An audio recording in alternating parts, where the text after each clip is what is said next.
நம்முடைய மாண்புமிகு முதல்வர் அவர்கள். உண்மையை சொல்வதென்றால் எங்களுக்கே கூட அவ்வப்போதெல்லாம் சிறிது வியப்புகள் ஏற்படுவது உண்டு. எங்கள் கழக தோழர்கள் உடன்பிறப்புகளில் சுக்கரவர்களில் பங்கு பெறுவதை காட்டிலும் மாற்றுக் கட்சியினர், எதிர்கட்சியினர், ஏன் எங்களை மிக அதிகமான அளவிலே விமர்சிக்கும் நபர்கள் யாராவது ஒருவர் இருந்தால் கூட அவர்களுக்கு ஏதாவது ஒன்றென்றால் உடனடியாக ஓடிச் சென்று நேரடியாக பார்ப்பது எங்கள் முதலமைச்சர்களுடைய இயல்பு. எங்கள் முதலமைச்சருக்கு, ஏன் எங்கள் முதலமைச்சர், நம்முடைய முதலமைச்சர் அவர்களுக்கு மாற்று கருத்துக்களை கொண்ட எதிர்க்கட்சியினர் இருக்கிறார்கள்.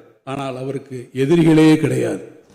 இந்த அரசு பொறுப்பேற்ற போது கோவிட் பெருந்தொற்று காரணமாக முன்னாள் முதல்வர் இன்றைய எதிர்க்கட்சி தன்னுடைய படத்தை தாங்கி பள்ளி குழந்தைகளுக்கு விநியோகப்படாமல் இருந்த புத்தக பைகளை பெருந்தன்மையோடு அனைத்து குழந்தைகளுக்கும் விநியோகம் செய்ய சொல்லி உத்தரவிட்ட பெருந்தன்மை யாருக்கு வரும்?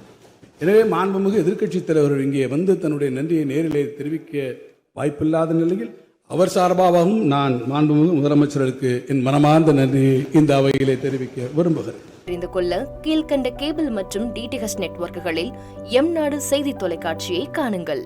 பாதகம் செய்பவரை கண்டால் நாம் பயம் கொள்ளலாகாது பாப்பா. மோதி மிதித்து விடு பாப்பா, அவர் முகத்தில் உமிழ்ந்து விடு பாப்பா.